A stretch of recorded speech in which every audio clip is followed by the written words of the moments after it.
এসেছি। আমি বরিশাল মহানগর বিএনপির সিনিয়র যুগ্ম আহ্বায়ক। আমার নাম আফরোজা খাতুন নাসরিন। আমার সাথে বরিশাল মহানগর বিএনপির বিভিন্ন পর্যায়ের নেতৃবৃন্দ রয়েছে। আমরা বরিশাল থেকে এসেছি এবং আমরা আমাদের নেতা, আমাদের প্রিয় নেতা তারেক রহমান দীর্ঘ 18 বছর পর বাংলাদেশের মাটিতে আসবেন, তারই জন্য আমরা খুশি ধরে পাচ্ছি না। আমাদের তারেক রহমান আমাদের আবেগের জায়গা, আমাদের অনুভূতির জায়গা, আমাদের খুশির জায়গা। তিনি কালকে আসবে, তার জন্য আমরা বিকাল থেকে এখানে অবস্থান করছি। আগামীকালকে আমাদের নেতাকে দেখার জন্য, তাদেরকে তাকে শুভেচ্ছা জানানোর জন্য।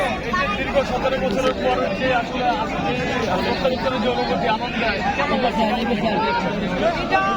আমরা বাসায় আমাদের নেতা আমাদের হৃদয়ে এই দীর্ঘ 18 বছর বাস করছে এবং এই 17 বছরকে নেতৃত্বের বিরুদ্ধে আমরা লড়াই করেছি, যুদ্ধ করেছি। তার নেতৃত্বে আমরা যুদ্ধ করেছি এবং এই যে 24-এর গণ-অভ্যুত্থান তারই নেতৃত্বে হয়েছে এবং আমাদের তার নেতৃত্বে বাংলাদেশের প্রতিটা নেতাকর্মী সেদিন ঝাঁপিয়ে পড়েছিল এবং আমরাও ঝাঁপিয়ে পড়েছিলাম এবং আমরা বিজয় অর্জন করেছি। এবং আগামী ফেব্রুয়ারি মাসে যে নির্বাচন হবে, ফেব্রুয়ারির 12 তারিখ, সেই নির্বাচনের মাধ্যমে একটি গণতান্ত্রিক সরকার প্রতিষ্ঠিত হবে।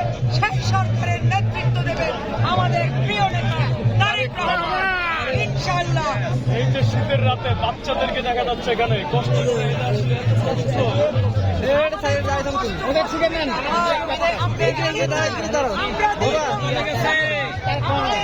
এই ব্যথা বোঝানো যাবে না।